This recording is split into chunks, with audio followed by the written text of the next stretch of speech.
Hello everyone, welcome to my YouTube channel study with Umesh sir. और आज के इस वीडियो में हम क्लास 9th की साइंस पढ़ेंगे, जिसका चैप्टर नंबर 2 है is matter around us pure.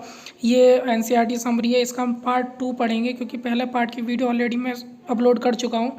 तो ज़्यादा देर ना लगाते हुए चलिए शुरू करते हैं। Alloys are mixture of two or more metals or a metal and a non-metal and cannot be separated into their component by physical method। ये धातुओं के समांगी मिश्रण होते हैं, यानी कि होमोजेनस मिक्सचर होते हैं,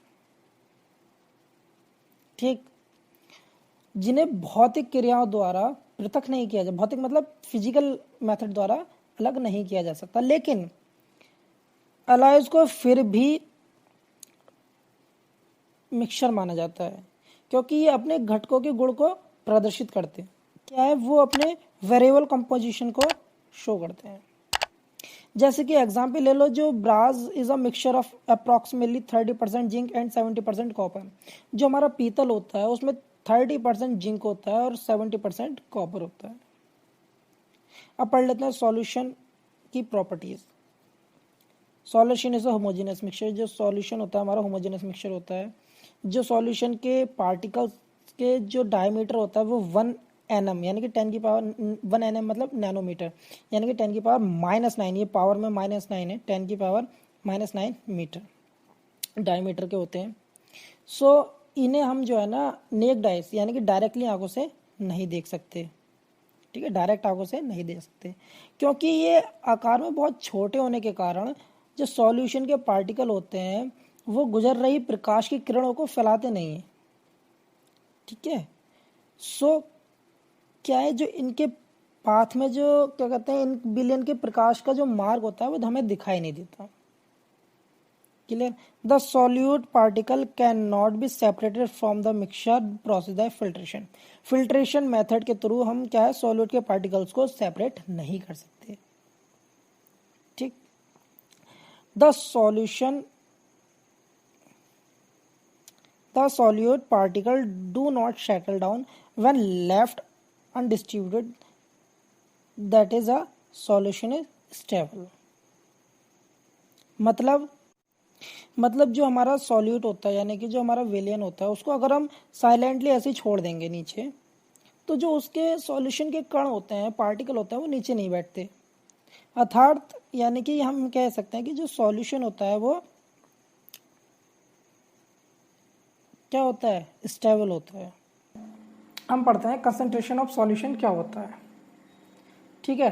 तो मतलब जब कोई एक निश्चित टेम्परेचर पर, जब ये किसी पर्टिकुलर टेम्परेचर पर उतना ही विलय पदार्थ यानी कि उतना ही solution that dissolve as much solute यानी कि उतना ही विलय पदार्थ घुल सकता है। किसी पर्टिकुलर टाइम पर उतना ही विलय पदार्थ यानी कि सॉल्यूट जो है वो मिक्स हो सकता है, जितना कि विलयन की उसकी क्या होती है, कैपेसिटी होती है, जितना वो कैपेबल होता है उसको घुलनशील करने के लिए, ठीक है। अगर अदर वर्ड्स में कहा जाए तो when no more solute can be dissolve in a solution at a given temperature is called a saturated solution. यानी कि दूसरे शब्दों में किया जाए, दिए गए निश्चित तापमान पर यदि विलयन मतलब सॉल्यूशन में विलय पदार्थ नहीं घुलता है तो उसे सैचुरेटेड क्या करते हैं, विलयन कहते हैं या सैचुरेटेड सॉल्यूशन कहते हैं, यानी कि इसे हिंदी में संतृप्त विलयन कहा जाएगा, ठीक है। The amount of solute present in the saturated solution at this temperature is called is solubility. यानी कि विलय पदार्थ की वह मात्रा, यानी कि सैचुरेटेड जो हमारा सॉल्यूशन होता है,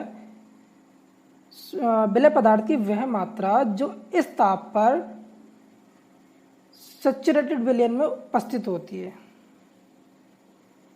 मतलब जो हमारा सॉल्यूट प्रेजेंट होता है सैचुरेटेड सॉल्यूशन में, वो उसकी क्या कहलाती है, सॉल्युबिलिटी कहलाती है। इस तरफ से समझ लो है ना, कि जो हमारा सॉल्यूट की मात्रा प्रेजेंट होती है संतृप्त विलयन में यानी कि सैचुरेटेड सॉल्यूशन में, वो उसकी सॉल्युबिलिटी कहलाती है। कंसंट्रेशन ऑफ सॉल्यूशन जो होता है पदार्थ की सांद्रता, वो क्या है, सैचुरेटेड सॉल्यूशन से उसके लेवल जो होता है उससे कम होती है, तो उसे अनसैचुरेटेड सॉल्यूशन कहा जाता है, ठीक है। सैचुरेटेड जो हमारा यह है कंसंट्रेशन ऑफ सॉल्यूशन, इसके बारे में पढ़ते हैं। तो there are various ways of expressing the concentration of a solution, यानी कि जो विलयन की सांद्रता को दर्शाने के बहुत सारे तरीके हैं, उनको प्रेजेंट करने के बहुत सारे जो है तरीके हैं, लेकिन यहाँ हम केवल 3 ही को डिस्कस करेंगे, इसके अलावा कोई इंपॉर्टेंट नहीं है। पहला क्या है, mass by mass percentage of a solution, यानी कि द्रव्यमान या विलयन के द्रव्यमान का प्रतिशत। Mass of solute upon mass of solution into 100, यानी कि जो विलय पदार्थ होगा हमारा, जो उसके अंदर मिल रहा होगा, यानी कि सॉल्यूट जो होगा, उसका मास बटे, यानी कि अपॉन में जो हमारा विलयन बना है उसे मिलाने के बाद उसका द्रव्यमान, मास इनटू 100। एक मेथड तो ये है कि हम मास परसेंटेज निकाल सकते हैं सॉल्यूशन का जब हमें मास पता हो सॉल्यूट का और सॉल्यूशन का। दूसरा मेथड ये है कि जब हमें अगर वॉल्यूम पता हो सॉल्यूशन का और मास पता हो सॉल्यूट का, तब हम वॉल्यूम परसेंटेज निकाल सकते हैं सॉल्यूशन का। तीसरा क्या है, जब हमें दोनों सॉल्यूट और सॉल्यूशन के दोनों के हमें वॉल्यूम पता हो, तब हम क्या निकाल सकते हैं, वॉल्यूम परसेंटेज निकाल सकते हैं। ठीक है, आगे बढ़ते हैं। व्हाट इज सस्पेंशन, सस्पेंशन क्या होता है। ठीक है, तो a suspension is a heterogeneous mixture in which the solute particle do not dissolve but remain suspended throughout the bulk of the medium. Particle of a substance are visible to the naked eyes. तो suspension क्या होता है, suspension एक हमारा heterogeneous mixture होता है, यानी कि विषमांगी मिश्रण होता है, जिसमें जो सॉल्यूट होता है और सॉल्यूट के जो पार्टिकल होते हैं वो क्या डिसॉल्व नहीं होते। ठीक है, जबकि क्या होता है, वो माध्यम में क्या होते हैं, सस्पेंडेड हो जाते हैं। ये पार्टिकल्स के जो सस्पेंशन के जो पार्टिकल होते हैं ना, हम क्या करते हैं, नेक्ड आई से भी देख सकते हैं। ठीक है ना। अब प्रॉपर्टीज ऑफ सस्पेंशन पढ़ लेते हैं। तो क्या है, सबसे पहला हमारा कि ये एक हेटेरोजेनस मिक्सचर है। दूसरा, इसे हम नेक्ड आई से देख सकते हैं, डायरेक्टली हम आंखों से देख सकते हैं। जो सस्पेंशन के पार्टिकल होते हैं वो लाइट की जो लाइट रेज होती है, बीम ऑफ लाइट कह लो या लाइट रेज कह लो, ठीक है, उसको फैला देते हैं, जिससे उनका जो पाथ होता है वो विजिबल हो जाता है, यानी कि उसको हम देख सकते हैं। ठीक, the solute particles settle down when the suspension is left undistributed, that is a suspension is unstable, यानी कि जब इसको हम शांत छोड़ देते हैं, ठीक है, जब सॉल्यूट पार्टिकल को शांत छोड़ देते हैं तब क्या होता है, हमारा जो सस्पेंशन होता है वो एक अस्थायी हो जाता है। ठीक, they can be separated from the mixture by the process of filtration. हम फिल्ट्रेशन मेथड के थ्रू इसके पार्टिकल्स को हम अलग अलग कर सकते हैं। जब जो पार्टिकल्स होते हैं वो नीचे बैठ जाते हैं तो सस्पेंशन खत्म हो जाता है, यानी कि ब्रेक हो जाता है, और does not scatter light any more. तो क्या करता है, जब वो नीचे बैठ जाता है और सस्पेंशन खत्म हो जाता है तो जो प्रकाश की लाइट होती है, जो प्रकाश की बीम होती है, उसका स्कैटरिंग करना भी रुक जाता है। ठीक है, अब पढ़ लेते हैं कॉलाइडियल सॉल्यूशन क्या होता है। ए mixture of properties between homogeneous mixture and heterogeneous mixture whose particles are spread evenly in solution is called colloidal solution. They are also colloidal suspension. मतलब जो हमारे होमोजेनियस और हेटेरोजेनियस मिक्सचर होते हैं उनकी प्रॉपर्टी वाला एक मिक्सचर जिसके पार्टिकल्स समान रूप से सॉल्यूशन में प्रेजेंट होते हैं वो हमारा कॉलाइडियल सॉल्यूशन कहलाता है, और इन्हें कॉलाइडियल सॉल्यूशन भी कहा जाता है। कॉलाइडियल पार्टिकल के छोटे आकार के कारण हम क्या है, नेक्ड आई से नहीं देख पाते, लेकिन ये पार्टिकल जो होते हैं प्रकाश की किरण को आसानी से फैला देते हैं, यानी कि ये स्कैटर कर देते हैं beam of a visible light को। ठीक है ना। तो प्रकाश की बीम की इस फैलाने को, यानी कि जो बीम ऑफ लाइट है इसकी स्कैटरिंग को टिंडल इफेक्ट कहा जाता है। टिंडल नामक वैज्ञानिक ने इसकी खोज की, इसलिए इसको टिंडल इफेक्ट के नाम से जाना जाता है।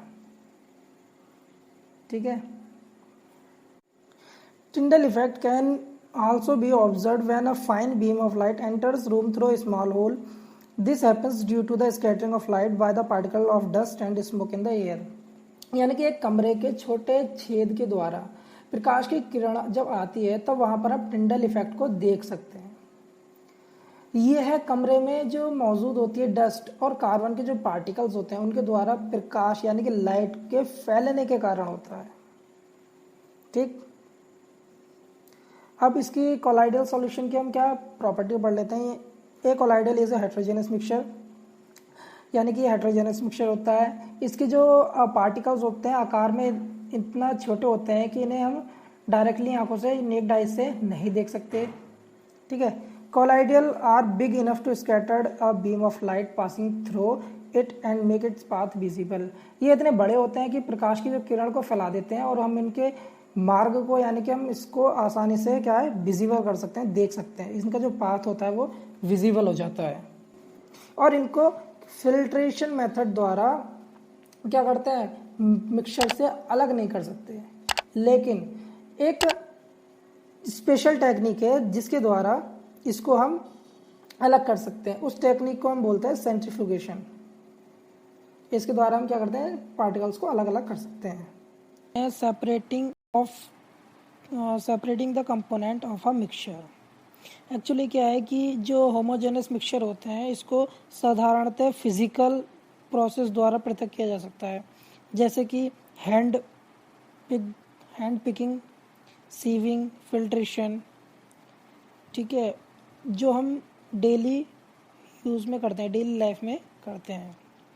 कभी कभी जो मिक्सचर होता है वो कुछ स्पेशल टेक्निक यूज़ करके उसको सेपरेट किया जाता है। ठीक है ना। तो जो सेवरल टेक्निक्स हैं, स्पेशल टेक्निक्स, उसको पढ़ते हैं। Sometime the solid particle in a liquid are very small and pass through a filter paper. कभी कभी जो लिक्विड में मौजूद होते हैं ना सॉलिड के पार्टिकल, वो इतने छोटे होते हैं कि उन्हें फिल्ट्रेशन मेथड का यूज़ करके भी सेपरेट नहीं किया जा सकता। ठीक है। तो ऐसे जो मिश्रण होते हैं, ऐसे जो मिक्सचर्स होते हैं, उन्हें सेंट्रीफ्यूगेशन मेथड के थ्रू सेपरेट किया जाता है। जो सेंट्रीफ्यूगेशन होता है इसका जो प्रिंसिपल होता है, प्रिंसिपल इसका यानी कि इसका सिद्धांत ये कहता है कि जब इसके पार्टिकल को तेजी से घुमाया जाता है तो जो बाहरी पार्टिकल होते हैं वो नीचे बैठ जाते हैं और हल्के जो पार्टिकल्स होते हैं वो ऊपर रह जाते हैं। ठीक है, आगे बढ़ते हैं कि जैसे कि क्या है, we can separate a mixture of two mixed liquid by distillation. जो हमारे लिक्विड, दो लिक्विड को हम सेपरेट किस तरह से करते हैं, डिस्टिलेशन मेथड के थ्रू हम क्या करते हैं, दो लिक्विड को हम क्या करते हैं सेपरेट करते हैं। It is use to for separation of component of a mixture containing two miscible liquid that boil without decomposition and have sufficient difference in their boiling point। इनको क्या है कि दो या दो से अधिक लिक्विड को डिस्टिलेशन मेथड के थ्रू सेपरेट किया जाता है और उनको उनके sufficient difference there boiling point, उनके जो बॉइलिंग पॉइंट होते हैं वो सफिशिएंट होने चाहिए। ठीक है ना। Air is a homogeneous mixture and can be separated into its components by fractional distillation. यानी कि जो एयर होती है वो एक होमोजेनस मिक्सचर होती है और इसके कंपोनेंट को सेपरेट किया जाता है फ्रैक्शनल डिस्टिलेशन मेथड के थ्रू। ठीक, जैसे कि एग्जाम्पल है ऑक्सीजन गैस को एयर से निकालना, यानी कि एयर और ऑक्सीजन को अलग अलग किस मेथड से करा जाता है, सेपरेट डिस्टिलेशन मेथड से किया जाता है। अगला है what are the type of pure substance. शुद्ध पदार्थों के क्या क्या टाइप्स होते हैं। On the basis of their chemical composition substance can be classified either as element or compound, यानी कि पदार्थों को उनके रासायनिक संगठन के आधार पर तत्वों या यौगिकों में वर्गीकृत किया गया है, यानी कि क्लासिफाइड किया गया है एलिमेंट या कंपाउंड के रूप में। पढ़ते हैं हम एलिमेंट के बारे में। तो जो रॉबर्ट बॉल थे वो पहले साइंटिस्ट थे जिन्होंने क्या 1661 में एलिमेंट टर्म को खोजा था, यूज़ करा था उस टर्म का, ठीक है। और बाद में क्या था कि फ्रांस के जो हमारे केमिस्ट थे एंटोनी लॉरेंट लेवोजियर, उन्होंने 1743-1794 ये ऐसे केमिस्ट थे जिन्होंने सबसे पहले एलिमेंट को क्या करा, डिफाइन करा। तो जो मेटल्स होते हैं वो कुछ अपनी प्रॉपर्टी शो करते हैं, जैसे कि दे हैव लस्टर, वो लस्टर यानी कि वो शाइनिंग करते हैं, क्योंकि वो शाइन होते हैं, जैसे गोल्ड हो गया हमारा शाइनिंग करता है, सिल्वर हमारी शाइनिंग करती है, ठीक है ना।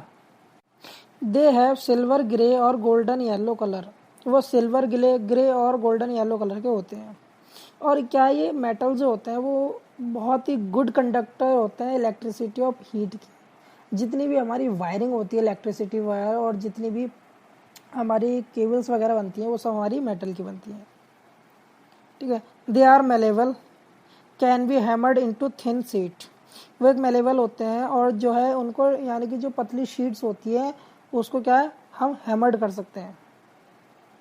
दे are sonorous, make a ringing sound when hit, ये सोनोरस होते हैं। और जैसे कि स्कूल्स कॉलेजेस में जो बेल्स होती है ना, घंटे जो होते हैं वो इसी चीज़ के बनाए जाते हैं। एग्जाम्पल ले लो, metal are gold, silver, copper, iron, sodium, potassium etcetera. Non metal, ये क्या है, नॉन मेटल की कुछ प्रॉपर्टीज़ हैं कि क्या है, ये display variety of colour, they are poor conductor of heat and electricity, यानी कि जो नॉन मेटल्स होते हैं वो एक पुअर कंडक्टर होते हैं हीट एंड इलेक्ट्रिसिटी के। और जो नॉन मेटल्स होते हैं ये विभिन्न रंगों के होते हैं और ये लस्टेरियस नहीं होते, सोनोरस नहीं होते और मेलेबल भी नहीं होते। जैसे कि एग्जांपल है इसके हाइड्रोजन, ऑक्सीजन, आयोडीन, कार्बन, जिसे कोक भी बोला जाता है, ब्रोमीन, क्लोरीन एक्सेट्रा। अब बात आती है कंपाउंड्स की। Compound is a substance composed of 2 और मोर एलिमेंट्स, यानी कंपाउंड जो एक सब्सटेंस होता है जो 2 या 2 से अधिक एलिमेंट से मिलकर बना होता है, जो कि केमिकली कंबाइंड होते हैं एक दूसरे से फिक्स्ड प्रोपोर्शन में, ठीक। यहाँ कुछ ये टेबल है जो डायरेक्ट एनसीईआरटी बुक से ली गई है। सो ये मिक्सचर और कंपाउंड है। मिक्सचर क्या है, जिन्हें 2 या 2 से अधिक किसी भी मिक्सचर रेशियो में मिलाया जाता है, मिक्सचर कहलाता है, ठीक है। और क्या उससे क्या है न्यू सब्सटेंस बनता है। ये वेरिएबल कंपोजिशन होता है mixture shows the property of constituent substance, क्योंकि मिक्सचर जो है वो कॉन्स्टिट्यूएंट सब्सटेंस की प्रॉपर्टी शो करता है और इसको सेपरेट किया जा सकता है फिजिकल मेथड के थ्रू। कंपाउंड क्या है, element react to form new compounds, element react करते हैं न्यू कंपाउंड में बनाने के लिए। Composition of each new substance is always fixed, यानी कि जो कंपोजिशन होता है न्यू सब्सटेंस का वो फिक्स्ड होता है। न्यू सब्सटेंस जो बनता है वो टोटली डिफरेंट प्रॉपर्टीज़ का होता है। और constituent can be separated only the chemical और इलेक्ट्रोकेमिकल रिएक्शंस, जो कॉन्स्टिट्यूएंट होते हैं कंपाउंड के वो जो केवल ओनली केमिकल और इलेक्ट्रोकेमिकल रिएक्शंस के थ्रू ही सेपरेट किए जा सकते हैं। और आगे बढ़ते हैं, जैसे कि ये मैटर है, हमने डिस्कस करा था कि मैटर 3 टाइप्स में होता है, सॉलिड, लिक्विड, गैस में। ये 2 पार्ट्स में डिवाइड होता है, प्योर सब्सटेंस और मिक्सचर में। जो प्योर सब्सटेंस होते हैं वो 2 होते हैं, एलिमेंट और कंपाउंड। एलिमेंट को क्या है हम ब्रोक नहीं कर सकते सिंपलर सब्सटेंस में, जैसे example copper, oxygen etcetera. Compound क्या है, ये फिक्स्ड कंपोजिशन में होते हैं और इनको ब्रोक डाउन भी किया जाता है एलिमेंट्स में बाय केमिकल या इलेक्ट्रोकेमिकल रिएक्शन के थ्रू, जैसे वाटर, मीथेन, शुगर एक्सेट्रा। जो मिक्सचर होता है वो मिक्स्ड होता है एनी रेशियो में, कोई से भी रेशियो में, है ना। ये 2 टाइप का होता है, होमोजीनियस और हेट्रोजीनियस। होमोजीनियस जो होता है वो यूनिफॉर्म कंपोजिशन होता है और हेट्रोजीनस जो होता है वो नॉन यूनिफॉर्म कंपोजिशन होता है। जैसे एग्जांपल है होमोजीनस का sugar in water, salt in water, sulphur in carbon disulphide, water in alcohol etcetera. और हेट्रोजीनस का sand in salt, sugar and salt, water in oil etcetera. ठीक है, तो ये हमारा चैप्टर यहीं समाप्त होता है।